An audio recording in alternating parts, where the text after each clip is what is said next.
est de faire le point sur un nouveau service que la Direction générale des impôts met à la disposition de la population en général et en particulier les opérateurs institutionnels et individuels qui réalisent des transactions garanties. Ce nouveau service se rapporte à la mise en place d'un nouveau dispositif de registre moderne des sûretés mobilières. Alors, ce nouveau registre va permettre aux opérateurs institutionnels et individuels de protéger, de sécuriser les transactions garanties qu'ils réalisent. Alors, l'objectif général de ce nouveau dispositif, c'est de faciliter l'accès au crédit aux petits et moyens entrepreneurs de manière à créer un climat des affaires propice à la création de richesses. Alors, pour faire le point autour de ce nouveau service, c'est-à-dire en quoi cela consiste et comment les institutions financières et de crédit ainsi que les petits entrepreneurs peuvent profiter de ce nouveau dispositif, c'est comment est-ce que ça fonctionne. Comment les institutions financières et les petits et moyens entrepreneurs peuvent s'approprier et se servir de ce nouveau dispositif. Haïti peut être d'autant plus fier que aujourd'hui beaucoup de pays à travers le monde se sont lancés durant ces dernières décennies dans un processus aussi de réforme de ce secteur du droit. J'ai été en tant qu'expert associé à un bon nombre de ces réformes, notamment dans la zone africaine, francophone, et je dois avouer que peu de pays ont à ce jour atteint, notamment en ce qui concerne le registre des sûretés, un degré d'excellence aussi important que celui atteint par Haïti. Alors, il faut dire que l'enjeu n'est pas neutre. L'enjeu n'est pas neutre, il s'agit, à travers ce nouveau dispositif, de favoriser et de développer l'accès au crédit. On sait tous que les prêteurs, les institutions financières, les banques ou même des prêteurs privés n'acceptent de soutenir l'économie, d'avancer des fonds que si ils ont confiance dans la capacité de l'emprunteur, du débiteur à les rembourser. Cette confiance ne vient pas souvent naturellement et c'est là où les sûretés, et notamment les sûretés réelles mobilières, ont un rôle à jouer. Avec les sûretés mobilières, il s'agit de permettre à une personne, simple particulier ou professionnel, d'offrir en garantie, d'affecter en garantie un bien ou un ensemble de biens meubles leur appartenant, que ces biens soient corporels, une voiture, une télé ou du matériel d'équipement corporel, des brevets, des licences ou des créations. Tout le monde n'a pas d'immeuble, tout le monde a des meubles. Donc on voit tout de suite affecté au développement, d'où la nécessité, depuis, je l'ai dit, plusieurs décennies, de réformer dans pratiquement tous les pays. Donc, tous les pays, à peu près en même temps, à l'instar des États-Unis, qui ont initié le mouvement, mais ensuite ça a été embrayé par tous les pays, qu'ils soient de tradition civiliste, de droit civil, continental ou de common law, se sont lancés dans ces processus de réforme. Le mouvement a été si important que des instances internationales, et notamment la Commission des Nations Unies pour le droit commercial international, la CNUTSI, s'est emparée du dossier et a établi un certain nombre de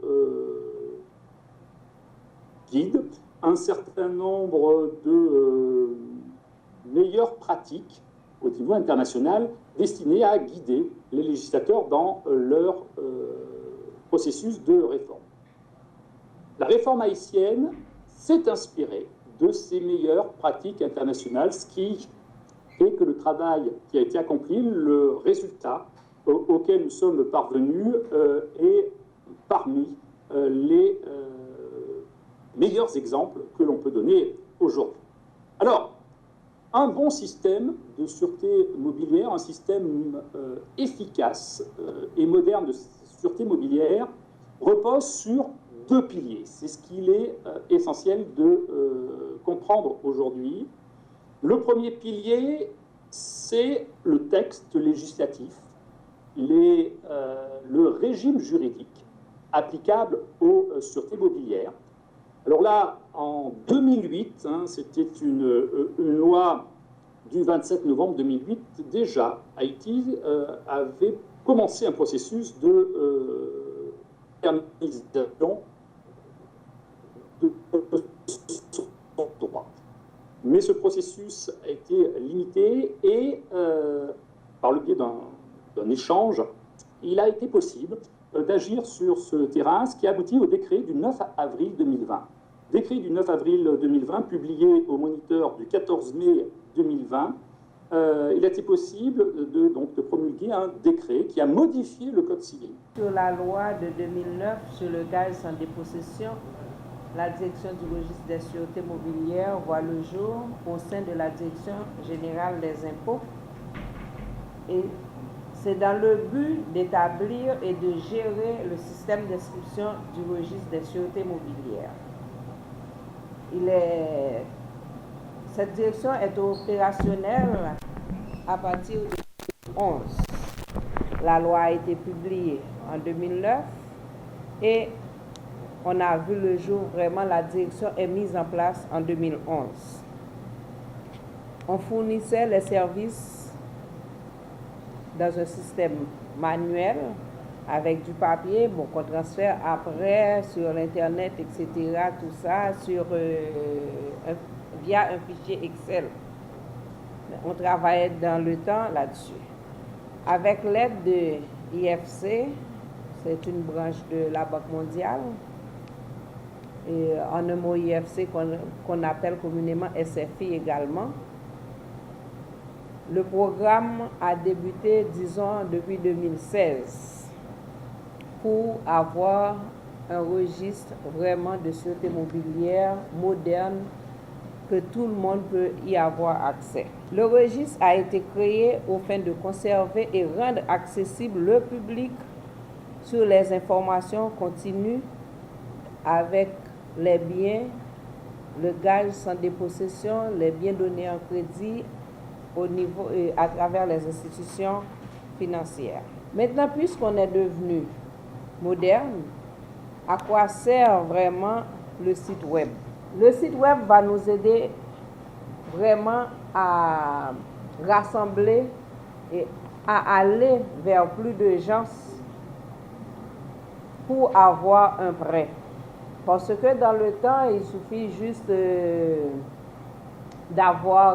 pour avoir un prêt, c'est aller à une institution financière, etc., prendre un prêt à un pourcentage exorbitant de taux d'intérêt. Et parfois, il faut que vous ayez quelqu'un, même avec le registre, en lieu même et place d'aller trouver son voisin pour avoir un prêt. Ça, c'est plus facile que quelqu'un, vous restez avec votre vie privée, quelqu'un ne se passe pas ce qui se passe dans votre vie. Vous avez quelque chose, vous le donnez en garantie et vous aurez votre prêt à travers n'importe qui, soit une personne physique, une personne morale, n'importe qui, et le voisin n'aura pas vraiment à savoir le problème que vous confrontez chez vous. La personne qui accepte maintenant, parce que les personnes qui vont faire le gage entre eux, il y a le créancier et le débiteur. Vous remplissez vos contrats et puis vous signez, vous allez à la direction du registre des sûretés mobilières pour l'enregistrer, et ceci c'est pour la garantie et le bien-être de plus d'un. Les usagers qui utilisent le registre, il est très important à ce que vraiment les gens aillent sur le site avant de faire une affaire.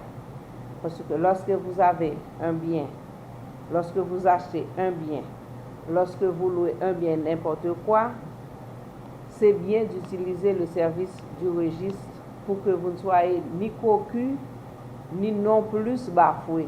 C'est pourquoi il faut s'inscrire à la direction du registre quand on veut faire ces affaires-là, parce que ça peut aider, parce que quelqu'un peut avoir le bien à son téléphone, il a besoin d'argent, il vient me trouver, mais probablement il a été voir Fares et il a déjà pris l'argent sur le téléphone.